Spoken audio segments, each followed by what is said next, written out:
மட்டனை நல்லா வாஷ் பண்ணிவிட்டு கொஞ்சமாக மஞ்சள் தூள், கொஞ்சமாக இஞ்சி பூண்டு பேஸ்ட்டு, கொஞ்சமாக உப்பு சேர்த்துட்டு இது கூட ஒரு பட்டை, ஒரு கிராம்பு, ஒரு பிரியாணி இலை சேர்த்துட்டு குக்கரில் வேக வச்சுக்கலாம். 2 பட்டை மிளகா, கொஞ்சமாக மிளகு, ஜீரகம், சோம்பு எல்லாம் சேர்த்துட்டு வறுத்து எடுத்துக்கலாம். இதை நல்லா மிக்சியில் அரைச்சி எடுத்துக்கலாம். இப்போ 3 டேபிள் ஸ்பூன் அளவுக்கு எண்ணெய் சேர்த்துட்டு சோம்பு, பட்டை, கிராம்பு எல்லாம் போட்டுட்டு தாளிச்சிட்டு கூட ஒரு வெங்காயம், ஒரு பச்சை மிளகா சேர்த்துட்டு நல்லா வதக்கிக்கலாம். இது கூட கொஞ்சமாக இஞ்சி பூண்டு பேஸ்ட்டு சேர்த்துட்டு நல்லா வதக்கிக்கலாம்.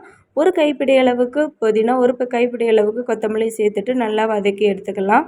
இப்போ இது கூடவே கட் பண்ணி வச்சுருக்கிற ஒரு தக்காளியும் சேர்த்துட்டு நல்லா வதக்கிக்கலாம். இப்போ இது கூடயே நம்ம அரைச்சி வச்ச மசாலாவையும் சேர்த்துக்கலாம். இது கூடவே ஒரு டேபிள் ஸ்பூன் அளவுக்கு சில்லி பவுடர், மிளகுத்தூள், ஜீரகத்தூள், மல்லித்தூள் எல்லாம் சேர்த்துட்டு 2 டேபிள் ஸ்பூன் அளவுக்கு கரம் மசாலா சேர்த்துட்டு நல்லா மிக்ஸ் பண்ணி விட்டுக்கலாம். இது கூடவே நம்ம வேக வச்ச மட்டனையும் சேர்த்துட்டு நல்லா கிளறி விட்டுட்டு நம்ம வேக வச்ச தண்ணியும் சேர்த்து நல்லா கொதிக்க வச்சோம் அப்படின்னா ரொம்பவே